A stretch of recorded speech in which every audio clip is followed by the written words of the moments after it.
The first two African penguins arrived here at Boulders Beach on the Atlantic Ocean in 1982.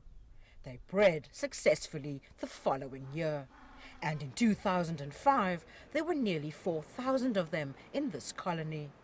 But their numbers dropped dramatically in the past decade, and at the moment there are around 3,000 of them.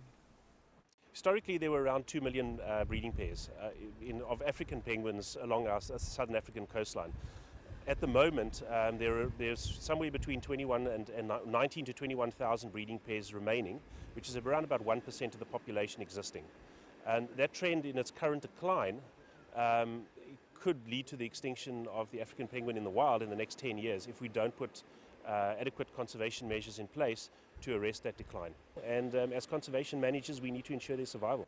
We take it very seriously that we have a species on our doorstep that is approaching extinction. So we'll do whatever it takes. We protect the birds at times when the environment gets extreme, high heat or cold weather.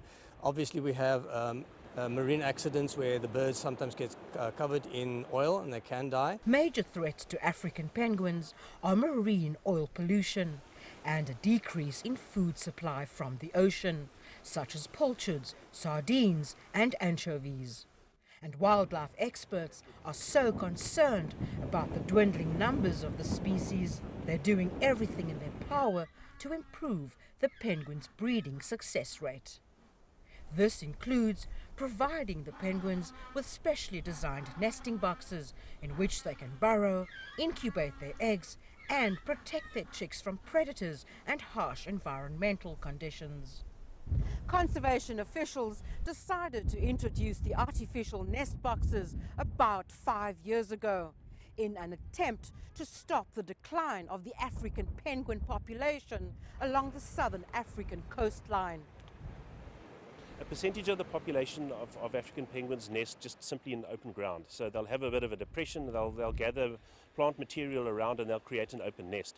Other penguins, for whatever reason we don't understand, actually burrow. The initial boxes were just simply concrete pipes in the ground or bits of planking put together.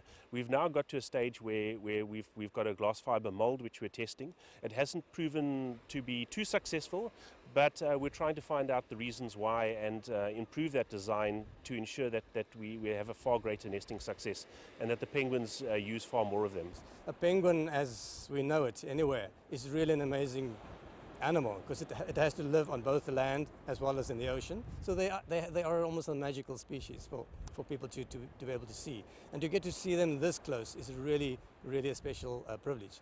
As a conservationist, to be responsible for a population that's really in decline, a population that's chosen by their own design to be this close to us, it's an amazing privilege and we'll do our best to protect them.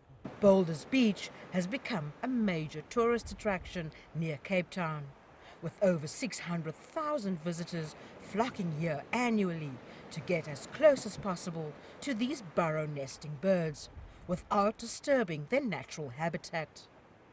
We came to see the penguins today, and I think we've only seen them on TV, but they're it's a very beautiful sight, and we really hope they're going to do something about conserving them. It's a lovely experience to be able to see them, and I hope one day I can bring my children here also to see them.